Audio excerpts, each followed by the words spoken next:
Hey, this is Skullgirdle, and welcome to Undead Conversation with Sounds Like Winter, a post-punk band from Australia. And if you haven't heard of these guys, well, you're about to. Will you all introduce yourselves, even though you're missing somebody? Andy, and I play the guitar. Ant, and I press the buttons and sing. And I'm Letitia, and I play drums. Okay, so who's missing? Sian, our bass player. The bass player. And he's the other one with long hair, if y'all watch some videos. Yes. Which, by the way, it Sounds Like Winter has a YouTube channel, like quite a few bands have YouTube channels. Which, oddly, not a lot of people subscribe to band YouTube channels. Do you think that's weird? I do. Because I want to know, I watch stuff, I want to see new stuff, and when videos come out, I kind of want to know. And yet, people never subscribe. There's like thousands of views, but people don't subscribe. What do you think that is? I think that, oftentimes YouTube is just, I don't know, it's a medium for people to get free music these days. They're, really into it, but I don't know that they subscribe to any particular channel. For myself, personally, I'm guilty of it because I watch a lot of bands and I watch a lot of different channels, but I've never subscribed. Maybe there's 5 people I've subscribed to just because I'm not that savvy about signing into Google and whatnot. I don't know. And it feels like a bit of a commitment too. Like you just want to watch the one video and then move on and find something else that's good. Well, it's not like you have to stay on that channel and only that channel and you are now devoted and one with that channel. You can actually, there's this thing called a mouse or remote control, because I watch on my TV, and you can click away. For real. You can look up other shit. Yeah, and you don't get emails, I've made another song which maybe not as good as the other one.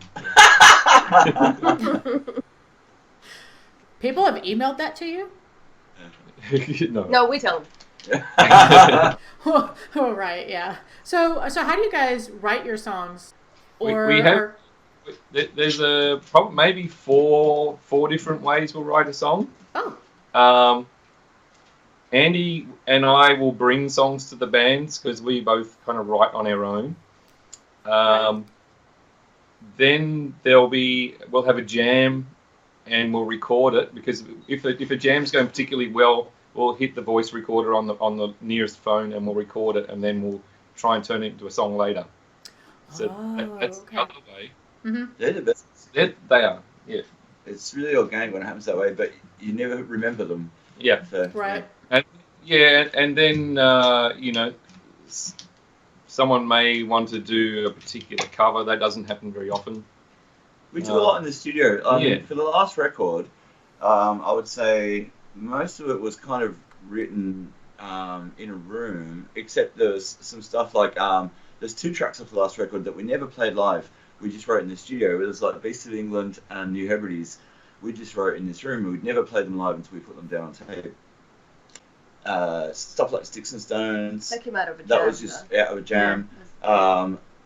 Impossible Dreams was Ant. Some songs Ant just, records them here and plays with them and brings them to the band, and we add a little bit to it, but the structure of the song is pretty much done. Yeah, because I'm the only one that has a studio in his house. These guys have now. So we've set them up with one so they can do what I do. And basically, you got an idea in your head, you can quickly put it down. Lay it down. Yeah. You're in a very small room. You're actually in a pretty small room. Is there part of the room I can't see? Yeah, we're only half the room. The other half of the room. The jacuzzi's over there. You can't see the jacuzzi. It's just over there. And the bar is over there. Sydney real estate is really expensive, so we all have houses with small rooms. Yeah. I work at a university, which is an art school, basically. And my job is to look after the recording studios and the video edit suites. Right. So we get it for free every week. We jam for free in a studio every week. It's great. Yeah, we have basically with the best technology. Every Tuesday night we're in a high-end studio. We're actually going to record there. We mainly record here. We have been recording here except for the drums, which won't fit. The next album, rather than constructing it here, we're going to record beds live in the proper studio. It needed upgrading, and that has been, and so we're going to take advantage of that. You got them to upgrade it so you can use it? That's pretty much what They retiled the jacuzzi. The jacuzzi had really manky tiles, and they retiled the jacuzzi. Yeah, they were a bit mouldy, and the jacuzzi's fresh, so we do a take into the jacuzzi. Stains and everything. Could you fit the drums in there if you put them around the jacuzzi, and then Letitia kind of sit there and relax and play? Inside. Yeah, and a nice plate delay reverb. It's beautiful from the tiles. So, actually, you're one of those bands. This is always really interesting to me because I research. I did an album review. You guys were the last album review I did in video format because now I write them. And your album review almost killed me because it was 8 songs. There was literature everywhere. There were philosophers. There was history there. I mean, it was insane how much actually went into that album. So, are you trying to follow on your album? Do you think of it as a story from start to finish, or are you just making a collection of songs? I think the order of the songs was deliberate. Yeah. There's a bit of an art that goes into laying out a record from start to finish, but I just think that as far as lyrically, I can't speak for Angst, but for myself, I'm not interested in love songs. I'm not interested in for a lot of the bands that we listen to, or a lot of the bands, you can categorize their songs. The world is fucked. That woman is fucked. I'm fucked. And I don't want to fall into that. I think there's much more interesting things to write about. And other bands do it better. If you can do it well. If you can do it well, yeah. I think it's hard for me to be sincere about that kind of stuff. I like to read. I like to. There's just so many things you can write about that aren't your standard goth stuff. So. Yeah. Well, we've heard a lot of vampire songs. We don't need another one. A lot of occult songs of different varieties. There's whole bands based in Wicca, I would say. Incubus, Succubus. I just saw them not too long ago. So it's kind of interesting. You're not the only band I've seen that just does not do love songs. I tried to do a love song. Oh, you did. And they voted it down. How come? Was it just bad? Yeah. Sappy dribble? It was really catchy and stuff, but it's just we don't do that, and they were right.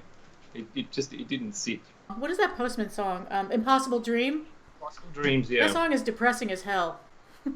And it encapsulated a part of my life where I was a postman,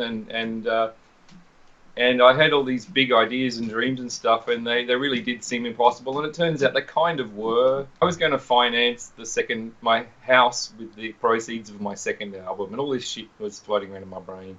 I'm sorry.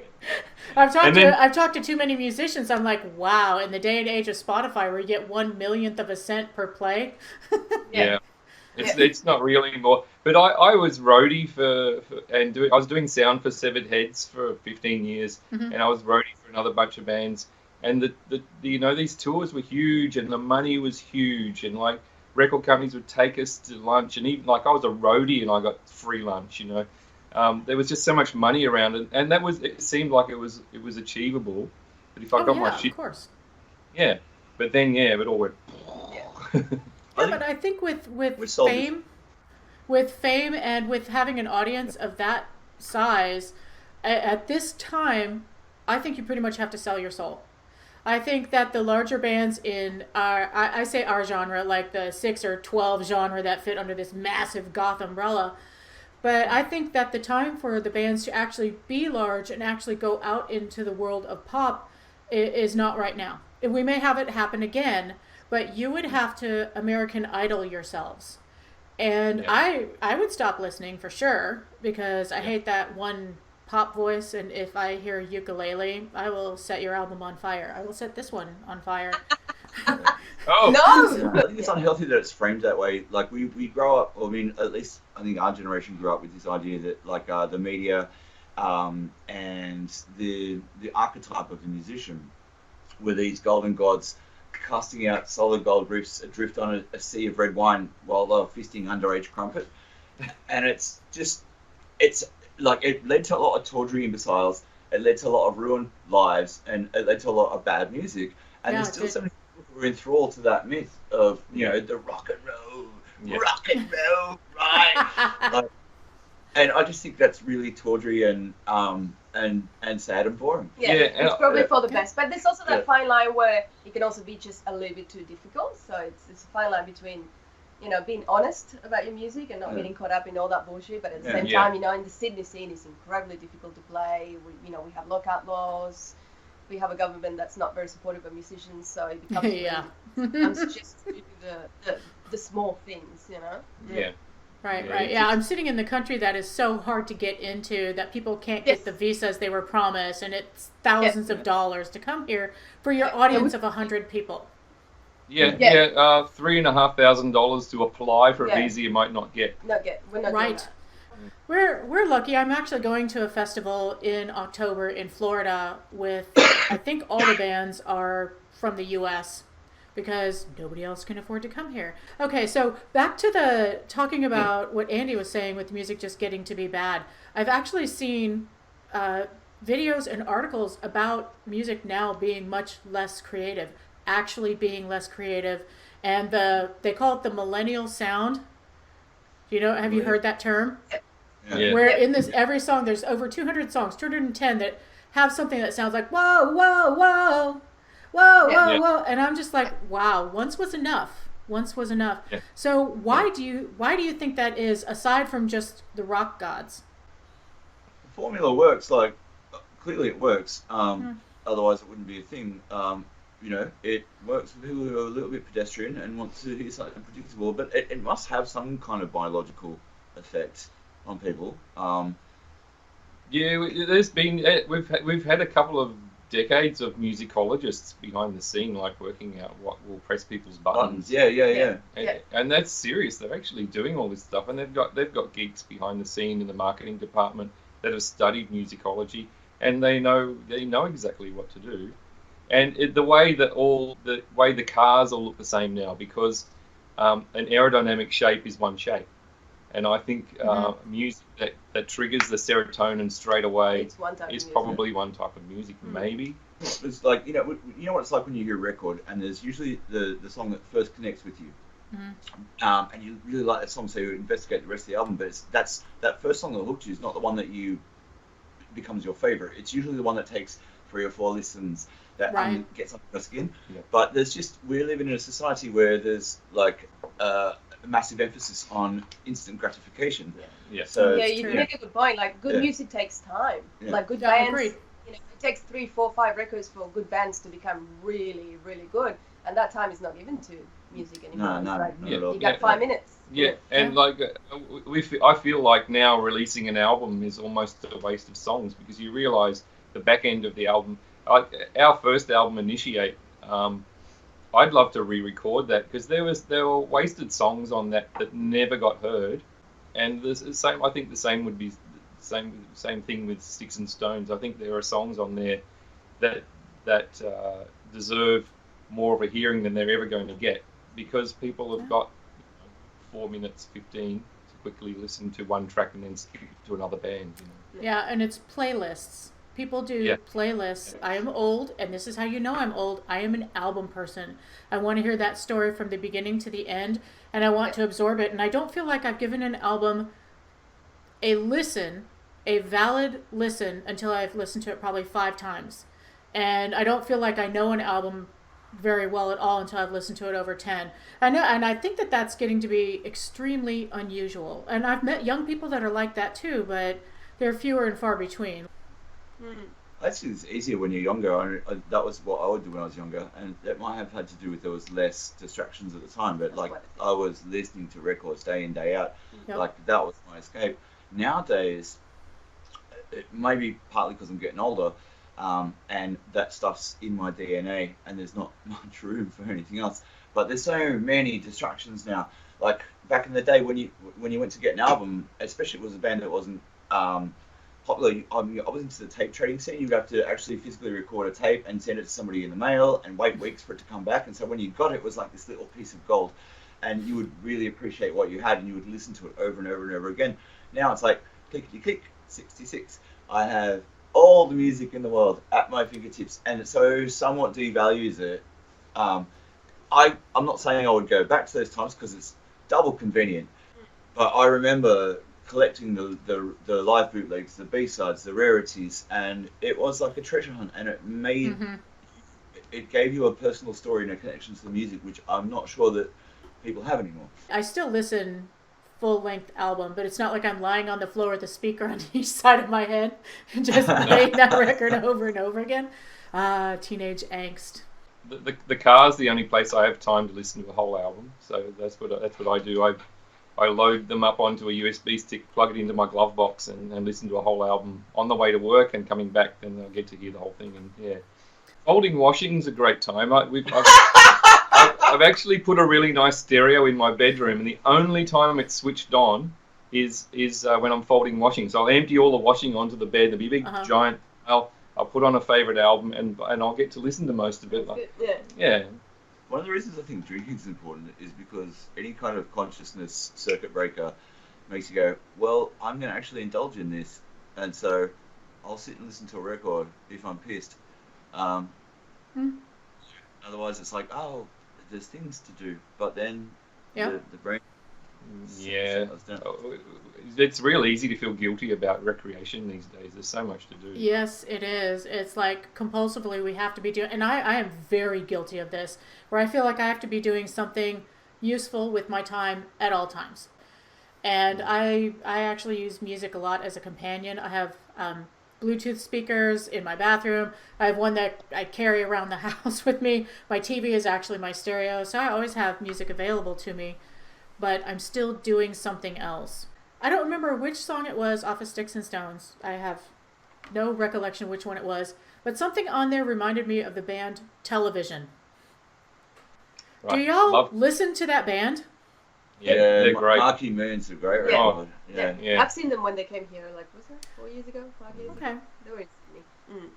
Yeah, that's one of those early influences almost nobody talks about. It's like you see people, I recently discovered that people think that glam rock is hair bands from the 80s. Did y'all know that people think glam rock is like fucking Poison and Motley Crue?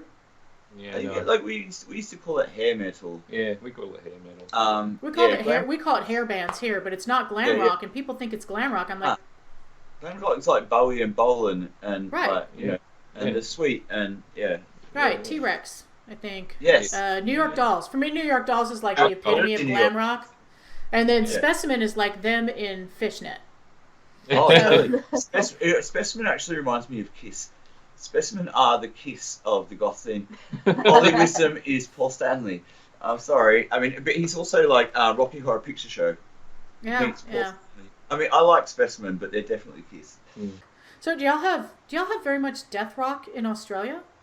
There's a certain core group of especially Sydney and Melbourne goths, the two major cities, that they worship at the altar of death rock, and they have a particular way of dressing. They have their hair done. That's why I think about death rock. Isn't death rock just a haircut? It's just a fucking haircut. Not if you're doing it right. Okay, so what would you say are the death rock bands? Other than you've got Christian Death, 45 Grave. Basically, it's like this Southern Californian version of Goth. It was happening at the same time. You could call Sex Gang Children or The Birthday Party or any of those bands at the same time. You could call them death rock, but I feel like the way that we categorize death rock now is somebody with a lot of patches on their jacket and a big fucking haircut. Oh, there is a sound, Andy. There are a number. Sound. Death rock has number one. It's got a really good sense of humor. It's the word spooky fits death rock. I don't usually like the word spooky because it seems too like toys, but it's got a definite camp. It's much more campy, and the guitars generally have a twang, and the vocals generally are much closer to punk. But Andy Sex Gang is a really good example because sometimes it kind of has that sound, but also there's Cinema Strange for a modern death rock band. Jesus Crisis, every member of Christian Death is doing something. So they're all out there still doing it, but it's closer to punk. Virgin in Veil. Yeah, it's closer to punk, but with a whine in the vocals. if that makes sense. And lots of toms. I much Yeah, but prefer it's that. different. There's crossover with gothic rock now, so Yep. I can see what you're saying about the haircut because I'm listening to some death rock and I'm like, what's happening? And it's because all these little things that were genretized like later by DJs, because back then it was all gothic in my world. It was all gothic and it was all played together. It was in the same clubs as new wave, but then it got all genretized, and now there's a bunch of crossover. So you're hearing post-punk, really. Post-punk is the thing that everybody's sucking into their style.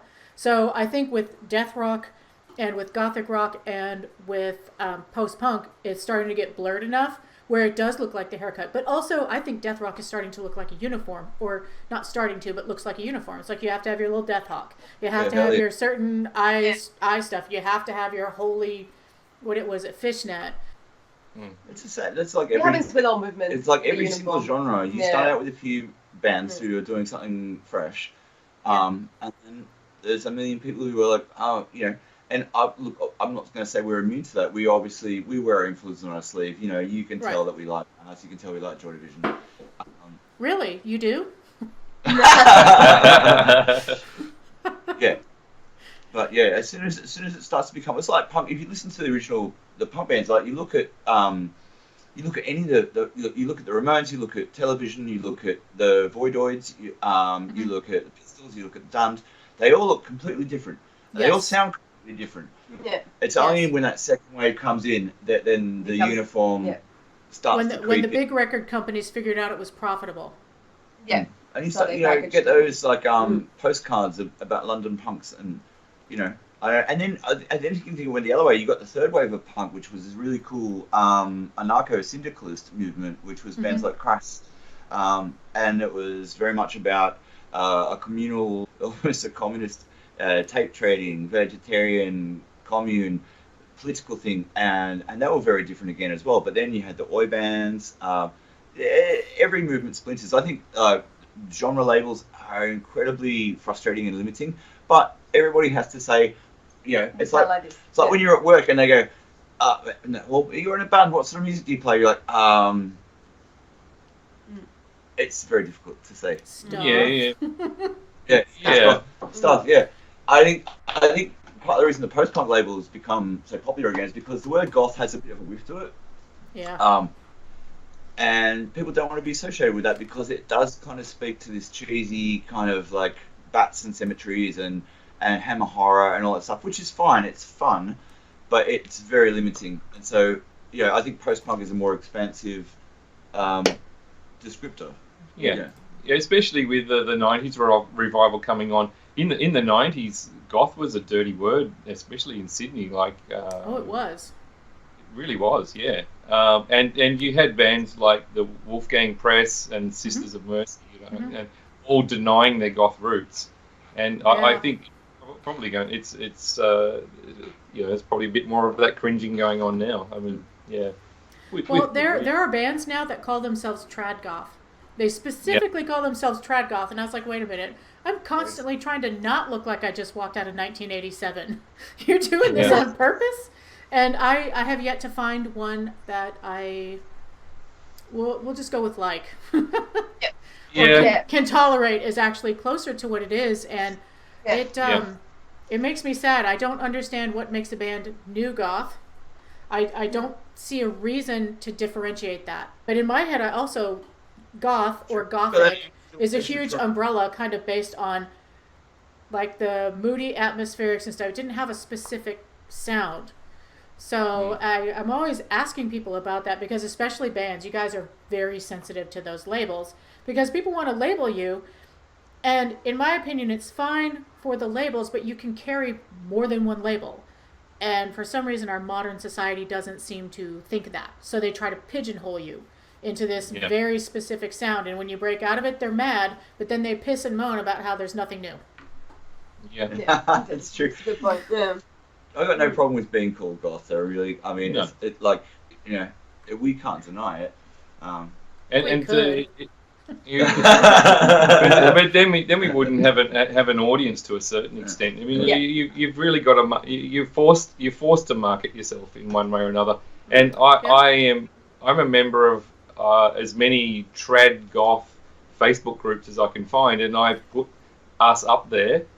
And the trad goths, some of them really like us, and some of them don't, depending on whether they're expecting to hear the Sisters of Mercy.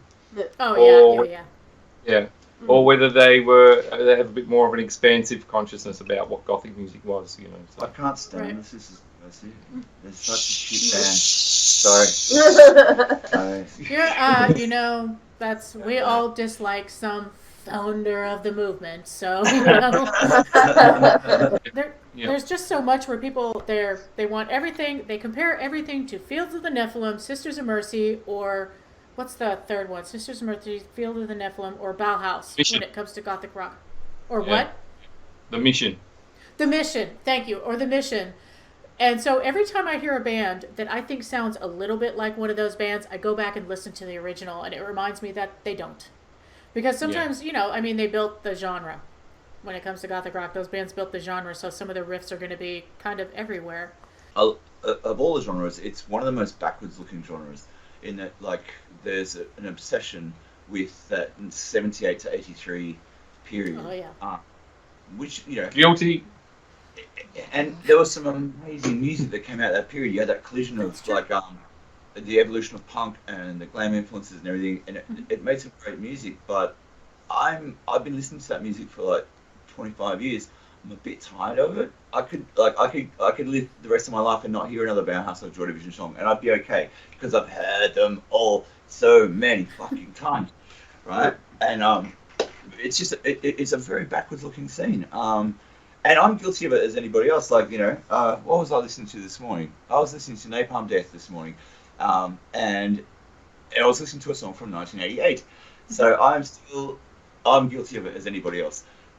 We all connect with something when we're teenagers, and that music really fuses itself with our DNA. And there's only so much room in your brain, and that when that fuses to you, it crowds out the space for anything else. And so I think for myself when I was growing up, you want to go back to the originators. You hear about this stuff. So it was interesting for me because I didn't live through it. I was born in 78, so I didn't hear it the first time around.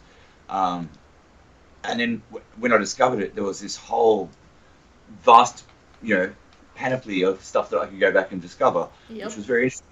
And so I guess, that's part of it, that every single generation, that's why The Cure is so massive now. Isn't it interesting that The Cure have all of a sudden become enormous, more so than ever? It's the world decided they're a classic rock band now.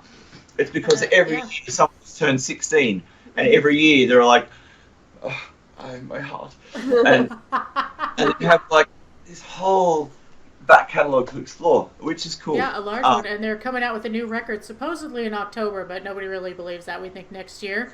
So, have you ever actually written a song about race wars or anything like that? I say race wars. That just sounds so vicious. I don't mean it viciously. Oppression, race oppression. Personally, I can't go there simply because I'm in a privileged position, right? And I don't have the right to speak for them. I think it would be a massive presupposition for us to say we understand what that's like, because we clearly don't. We're middle class white people. Yeah. I've been poor, but I've never been hungry. Yeah. So I sing about what makes me angry, and so that's my political songs. I write a lot of political songs about the things that I see that make me angry. I think we sing about injustice universally. Yeah. Whether it's about race or class or disparity or gender or any of those things. We tend not to categorize it, but it's I think it's a huge part of what we do, is the idea that there's a massive imbalance in the world, and that music is one of those things that helps empower and kick against the pricks. And that we're here to do that, but not necessarily. I think it would be quite presumptuous of us to do it on the basis of race. Right. Well, I was just wondering, and I was thinking, actually historically rather than emotionally. Yeah. Like the New Hebrides, which is kind of a straight historical song. But I agree. You don't have that experience. And so, but there are people out there who are writing about experiences that they don't necessarily have. Yeah. More like imaginarium. Yeah. Yeah. Does Storytelling that bug the shit out of you? I think storytelling is important. Storytelling is like that's one of the great things about songwriting. You can tell a story that you don't, like Nick Cave's a very good example of that. He doesn't really sing. You got bands. He sings about characters. Yeah, he sings about. You got bands that sing about I, me, I, and I Mm-hmm. find that quite dull. Whereas Nick, he'll tell you a story, and I think that's very important. It's very good to be able to do that. And they're all a little bit him, though. They are a little bit, yeah. Especially, actually, when you read the Death of Bonnie Monroe, that's his libido talking big time. It's a novel. It's his second. It's a novel. It's his second novel, and Oh, it's shit. Well, okay, fine. I don't listen to Nick Cave, okay? I don't. I have one album. I like it. I don't have a lot of Nick Cave. Shh. It's about 300 pages about how he wants to bang Avril Lavigne. It's pretty grim. Like, Did he ever get to? Oh, who knows? I got nothing. Next, move on. Next. Move on. Okay, so what are some of y'all's musical influences that are not in the goth genre? I mean, we know what your goth influences are. You already said that, and you could listen to your music. You state it clearly. Yeah. I'm I'm South American, so I listen to a lot of music in Spanish as well, and Latin rhythms, candombe, which is a Uruguayan style of music. So yeah, it goes that way as well. I'm actually also in a synth pop act. Yes, Yeah. it is. And so I listen to a lot of new wave, Mm-hmm. and the three waves of new wave as well, like the 80s new wave, the early 2000s electro clash stuff, and then there's more stuff now, like Yeah. Boy Harker. You listen to Klaus Nomi? Yeah, I love that awesome. guy. So I really like all that stuff, and it gets put under the goth umbrella, even though it's not. And Right. I DJ at goth clubs, and I'll play a heap of 80s new wave and electro clash stuff. That always gets play here. You don't go to a goth club without hearing new wave. Usually 80s new wave, but sometimes more recent. And outside of that, I listen to my relaxation music is old reggae, ska and rocksteady and Yeah, that would be relaxing. I love Lee Scratch Perry. Oh, This goes crazy. Lee Scratch Perry. Yeah. It's fucking awesome. Yeah. I really like atmospheric music. I like a lot of post rock, bands like Mogwai and Explosions in the Sky and Godspeed You Black Emperor.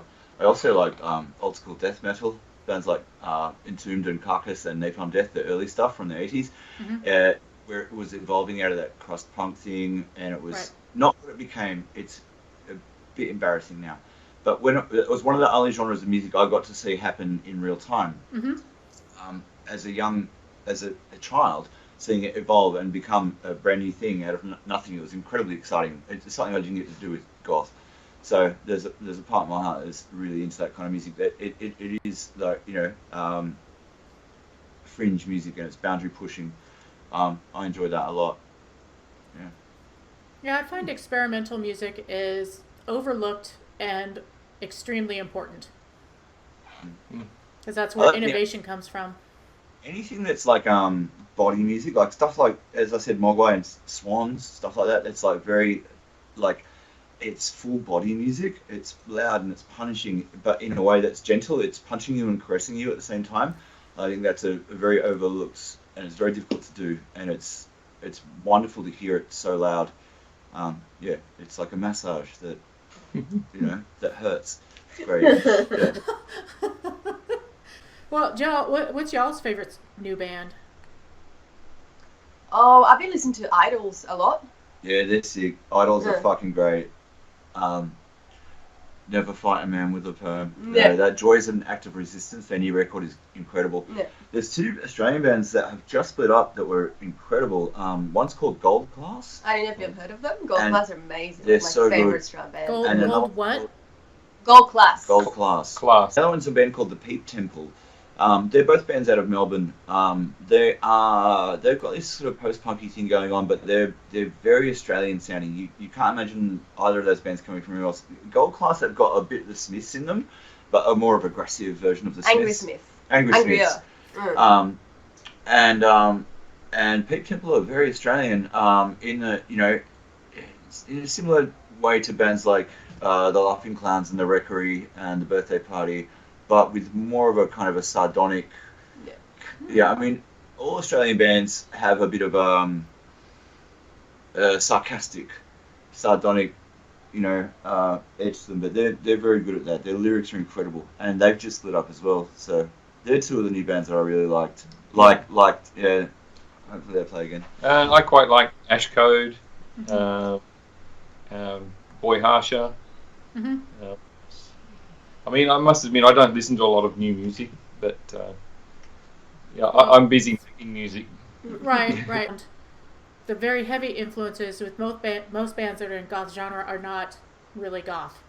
They're not goth, or there's a heavy influence maybe of a goth band here, but then there's this whole other genre. Like the Uruguayan music would be something that I could easily see as an influence in the drums. I mean, it's just, there's more than goth music out there. But also, I have found Australians to be highly sarcastic, straightforward from an American point of view. We have a hard time sometimes with that straightforward, but I'm like, it's Australian. You can just yell right back. It doesn't make a difference. So, I think the thing about Australia is we one thing we notice about America, at least from the outsider perspective, is America's all rah rah rah, like exceptionalism. We're great and da da da da. Whereas Australia, we're very down on ourselves. Like if anybody says that they're the shit, we immediately undercut them straight away because and it can be good and it can be bad. Like there's a tall poppy syndrome here, which is extreme, and it means that like if you ever do anything that you think is of merit, someone's going to tell you you're full of shit, and that's both good and bad because it stops you from disappearing up your own ass, but it also can prevent you from believing in yourself to a certain extent. Yes, so it swings around us. Yeah, but you know what? Our narcissism is kind of false. It's kind of, we also have a lack of confidence because we are a very orally narcissistic country where you constantly have to achieve, you constantly have to hear that you're doing okay. It's like you need the constant feedback, and yes, we're enthusiastic, and yes, we can have a massive ego, but it takes the tiniest thing to take us down for the most part. And we're also indoctrinated from birth to think that we are the greatest country in the world. We are indoctrinated. And the center of the universe, That's the thing about America. Oh, hell yeah, we are. We think that we are the only thing out there, and everybody wants to be us, and they want to all take our stuff away. And I'm just like, really? Really? Because we have the most expensive healthcare in the world. Everybody wants to take that away. Here, you can have it. We don't want it. Do you think that's changing, though? I wonder. You mean our healthcare or our ridiculous egos? The idea that you're the greatest country on earth. Do you think that's somehow changing? From the point of view of people here, I would say, I think the change is starting. And we should have caught it 20 years ago, right? Overall, I'd say I surround myself with artistic people of a more liberal mind. So I can't necessarily say, other than people I talk to at work, but I would say that we still are indoctrinated. We're still pretty heavily indoctrinated.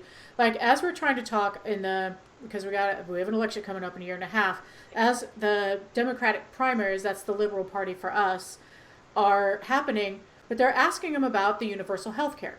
And some people want to expand Medicare, which is, of course, a kind of broken system, and some people want to do this and that. But the question that they want answered is this going to raise your taxes? That's all anybody gives a shit about. And I'm like, dude, my insurance is $12,000 between me and my company before they pay a dime. $12,000, and I have good insurance. I have a high deductible. $12,000 they get before they pay for anything.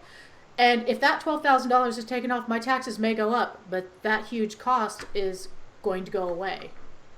You notice that the media and the establishment are framing it that way, in the same way that they're almost still treating Bernie like he's a fringe element, like he's extreme somehow, and like he's not far left. He's at all, and it's actually quite inspiring to see. I think he's the cleverest, most sincere person I've seen running for office in my entire lifetime.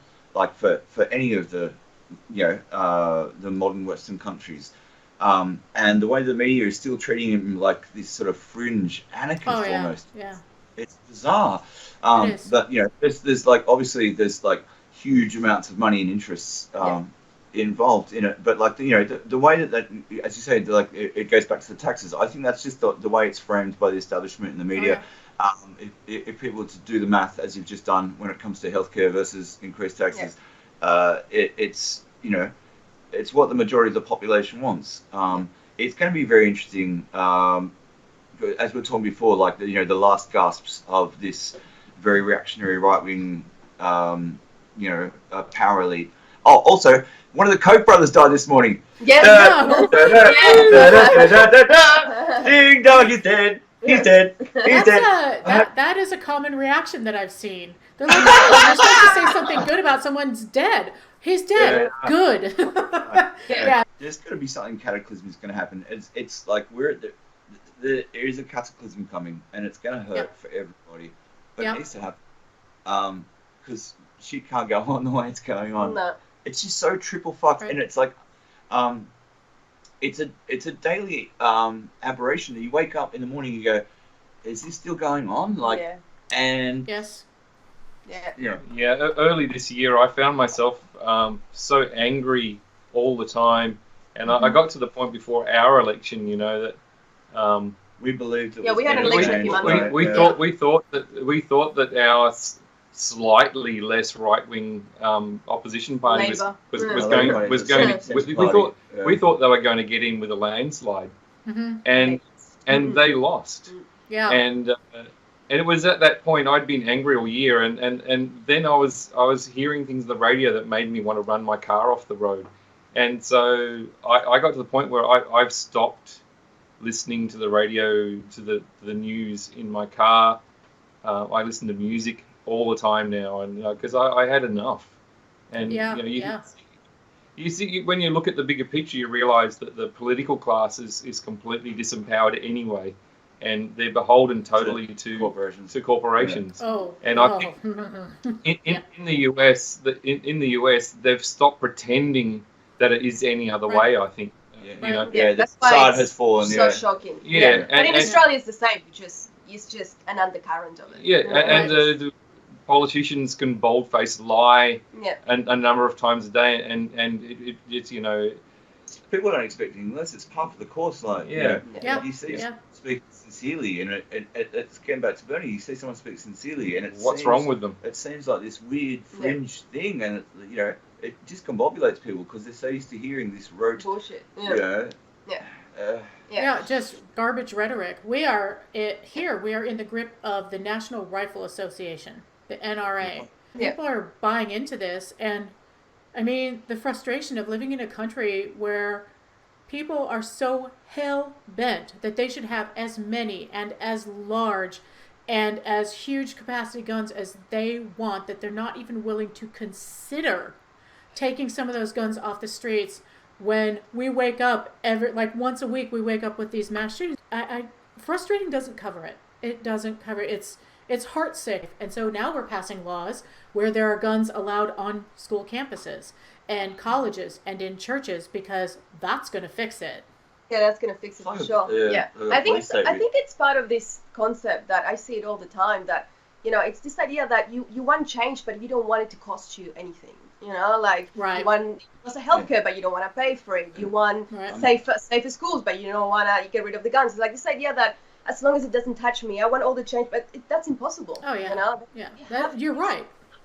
Yeah, and that's something that's across. You see here as well. It's like climate change, we saw that. We want to fix climate change. Oh, but my electricity bill is going to go up. Well, it has to go up, right? Right. And I know some people obviously won't be able to afford it, but you can do, social policy so it doesn't cost those people money, and the people that can pay for it will pay for it. But if nobody's willing to pay for it, then how are you going to change things? If it's not willing to cost you. I don't know, it's just very, very difficult to do any change whatsoever. Yeah, I love it when people are like, what, are you going to pay for it? And I'm like, yeah, raise my taxes, man. Raise my fucking taxes.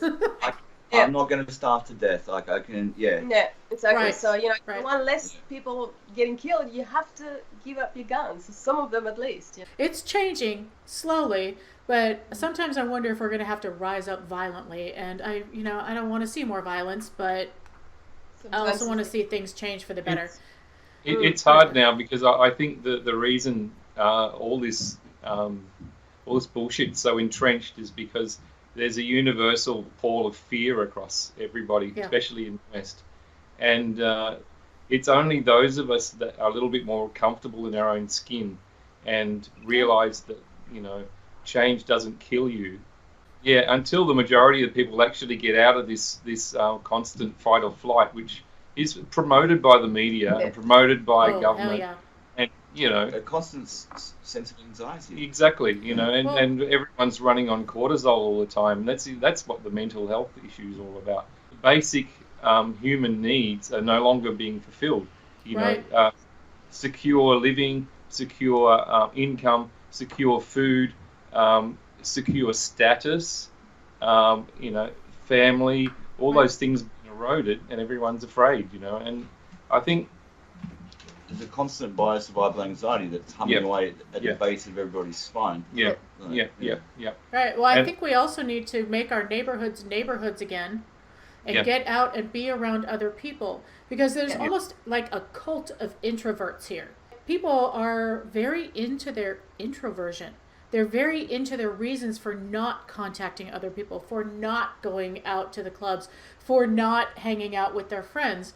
And they're like, well, I can just talk to people online. I'm like, it's not the same. But I think that we don't even try to make those human connections anymore. And I think it's causing mass anxiety and depression. It's kind of that idea that, like, individualism is the utopian ideal, when it's not. We live as a collective. We are a collective. We are a society. We need to communicate. We need to and other cultures don't have that. Eastern cultures are more about what is good for the community, for the family. Right. Yeah. Right. Obviously, sometimes you don't get a lot of individuality with that, which is kind of difficult. But it's not everybody goes that way. You've got this weird Horatio Alger, American dream, Australian dream bullshit, which is like, exceptionalism, self-exceptionalism. It's about me. It's about what I can achieve. And that's that whole libertarian, that whole thing that's like, nobody can tell me what to do. It's my life. That comes at a price. Yeah. It definitely comes at a price. Oh yeah. Liberty and freedom costs, and security costs.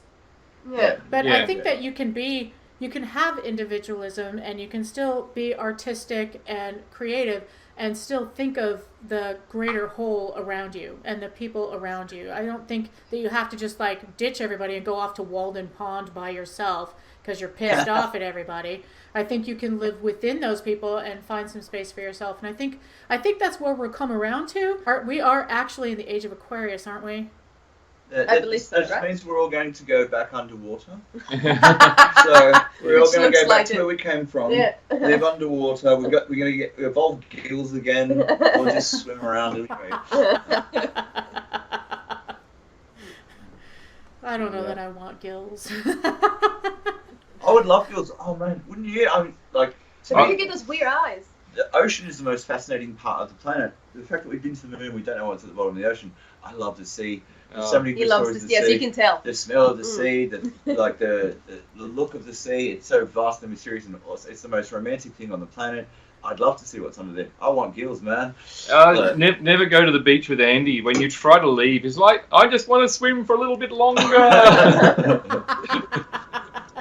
So you said forever ago, before the long political discussion, when is your next album coming out? Did you say next year? Are you guys January, or you have plans? We've got about 7 songs written. Oh, good. Good start. We released 2 as a single. Right. And we have about 5-6 more. So we're just working on it at the moment. Yeah, we're playing them live as well. We're playing them live. So we played right last week. Most of the set was all new stuff.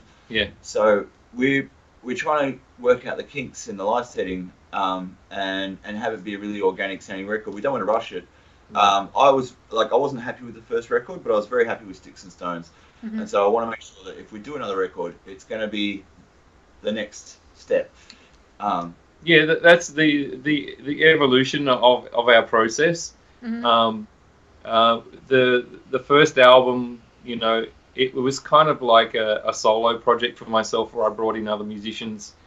Luckily, Andy came in, and he's a really strong songwriter, and we immediately gelled, and bam, half the album.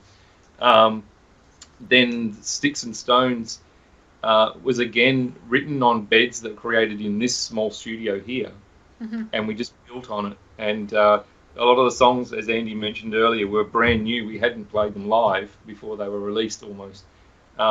So this time around, and people were saying to us, they were going, your live show is so much better than your album, and it's usually the other way around. So we want, this time around, we want to get the kinks out of the songs, get them feeling like, the way we want them to. A song sounds different 2, 3, 6 months after you've written it. Absolutely. After you figured out which bits work, which bits don't work. Yeah. And you've played it a few times. It becomes almost like a different song. So this time, rather than building from the roots of the demos, which we did with Sticks and Stones, we're going to go and re-record the entire album in the studio at once live. And then I'm going to work off the live bed. So I'm going to bring it back here. Instead of starting here, it's going to finish here. And Nice. so it's the way around. And so I can capture that organic feeling, the live sound. And, And this will be the first record Tian's played on as well. So we're going to get a bit of a different sound because we've got a new bass player. He's got a different style. Yeah. He really gets our sound, which is our first bass player to do so. Yeah. Excellent. 7 bass players have we? Oh, God, We've had a lot. We've had a lot of. Yeah. I will say that Matt's bass line for Sticks and Stones was incredible. And you Hebrides. We wrote that in our bedroom upstairs, and it just came out live like that. Yeah. He's got a new band called Dead Eye Currency with my other band House playing with them on Sunday. But that was good. But yeah, it'd be interesting to see what sound brings to the table. We're doing Goth juice. Yeah, Goth juice. He's got a lot of Goth juice. He has, he's the most committed goth amongst all of us. Yeah, he's bats. Yeah. He's a vampire. Yeah. Oh, that's right. Yeah. That's why he's not here this morning. He's still hanging upside down in his wardrobe. Between the evolution of the first and second album, there's a big difference in the sound. So do you think you're going to have a big difference again? If you listen to the songs on our single, which is that's a really strong hint about what you're going to get. Okay. Go back and listen. I know I listened to one of them today, but I can't remember which one it was. Yeah. You can hear bits of the second album. On the first album, you got songs like Ishmael's Bones and Aberrations, which were hinting at where we were going with the second album, because they were the more ones that were written together. And so then again, I think there's elements of the new stuff which you can hear on Sticks and Stones, but it's not going to be as big of a jump. But I don't think we really think about it. I just think we just play and whatever happens happens. When you start to think about stuff too much, it becomes contrived. Yeah. And that's a contrived band. Right. But you know that's also very brave to have that attitude, to not be worried about to take your own artistic intent and place that over expectations. That's actually pretty brave. It may not be brave for you guys, but in the overall picture of the world, it is pretty brave. I appreciate it personally. I love when shit like that happens, but I mean, are you worried about any backlash? You just don't care, and this is what you're going to do by damn. It's the luxury we have now that music is so disposable that we have to work so hard to shout above the noise and actually be noticed. That we don't have a record company telling us that you need to recreate what you managed to capture here or there. Right. So we're in a privileged position where we can do whatever the hell we like, because it makes no difference. It's the only difference it makes is if we feel fulfilled by it. Exactly. And that's what we want to achieve. Personally, and I think I can probably speak for all of us, we want to have fun and we want to do something that we're proud of, and anything else is a bonus. Yeah. I'd say last year I was 70%. I just want to enjoy myself, and 30% really driven. I really wanted the band to get somewhere because I feel like it deserves to. But this year, I was just fuck it. I just want to have a good time. I just want to enjoy it, and we really are, and it's showing. I think it's showing in our live shows more. I think it's going to show in the album that we're doing it for ourselves. We are. We don't. Yeah, I think that's where the subversive music really comes from, is people who are just making music to make music and don't give a shit about your genre, don't give a shit about exactly who's going to listen to it. You hope, but not controlling where it goes out in the world beyond the media and whatever your original presentation is. I find that to be more successful. But having said that, it's also very gratifying when people notice. It's great to connect with people like yourself, like who your dissertation, I would say, on the record was it was amazing to hear somebody who actually put that amount of thought into what we've done, and that we will always appreciate people who who hear what we're doing. It's a fantastic feeling, to have that. Yeah, absolutely. And it was good that I felt like we opened a few doors with the second album that a lot of people really did get it. Quite a few of the reviews, like, they understood. They weren't quite as extensive as yours, but you could tell where we were coming from, and it was really gratifying, and it makes you kind of hungry for more of that. Otherwise you're just shouting in the dark. You want an audience. It's a sense of connection. Yeah, exactly. That you want to feel like you're part of something that's bigger than yourself. Yeah, and I think with taking us back to the political discussion we just had, the reason that the four of us can sit and have that kind of conversation is because we exist in a community of music obsessed people, and we go out of the house and we connect, and we go to clubs and we go to rehearse and we write songs together, and we go barbecues and whatever, because we have a community, and we understand that's what's missing from the larger world. And that's good. Well, it shows that you love what you're doing. It definitely shows. What I really liked was when you were referencing The Jungle by Upton Sinclair. So I've been lending that book to. Yeah, we all read it. And so then I went on and read Oil, and I read World's End. Some of it's a bit didactic, but he's definitely an important writer. But there's a new song. I sent it to Skullgirdle, actually. I sent you the demo of that song with the Upton Sinclair song, The Wedding Feast. The Jungle inspired the three of us, like, massively, and then I wrote, and one of our new songs is based on the first chapter. Oh my. Yeah, that is, I think, one of the more misunderstood books. Yeah. Yeah, he said he wanted to hit America in the heart, and he went out hitting them in the stomach. Yep. Yeah, he was pissed. He was pissed, but when I read it, I was like, yes, this stuff is horrific, and a lot of those practices are still happening. Oh, but I was, I think I read the story about the family, the immigrating family, and what they had to go through, and they pretty much just worked themselves to death and died. Yeah. That's it. Yeah. That's it. In a really gross industry. Yeah. Yeah. And it still goes on. And people misread it, but those last few pages are just a huge socialist manifesto. I mean, there's no doubt. Like, because it was such that when you're reading that book, it's like a punch in the face after a punch in the face. So when's Jurgen's going to get a break? And then at the end, that last screed, it's out of character for the book. It's like out of character for the narrative, but it brings the whole thing around, and like, this is the answer. Chicago will be ours. Chicago will be ours.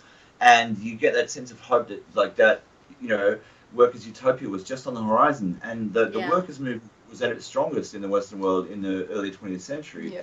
That's true. It's a shame to see how it's become demonized and corrupted. And is there anything that you would like your fans to know, or that you would like to say to your fans? The people who actually listen to your music. I have one particular message for fans, and it's a phenomenon of the underground music scene, is that, yes, you may have discovered us, and yes, you may think we're marvelous, but we're not your band. Please share us with your friends. Don't be the only one that secretly knows about this band, and you were the one that discovered them and no one else is allowed to like them. Please share us around. I would say write your own music, do your own zines, do your thing, become part of the movement, create something, do a a YouTube channel, do a magazine, do a song, do a picture. Just have fun with it and be part of something bigger than yourself. And we're massively happy to be part of it with everybody. Yeah, and to the women that are interested in getting into music, just do it. Just do it. Hell yeah. Learn 3 chords. That's the thing. Yeah. People think I only know 3 chords, so I'm not going to make music. That's rubbish. You don't want to. None of us are virtuosos. That's 2 more than I know. Yeah. I think that was my problem with the particularly the LA punk band movement. They started off really, really good, but when they finally learnt their instruments, they were shithouse. Thank you so much for doing this interview. I really appreciate you guys all the way from Australia. Because for the viewers, you guys don't realize that it's 8 o'clock at night here, and it's like 11 o'clock in the morning there. So it was interesting getting scheduled. So thank you so much for talking to me. Thank you so much. Thank you. Thank you. Really appreciate it. You guys are awesome. So hey, thanks for watching. Until next time.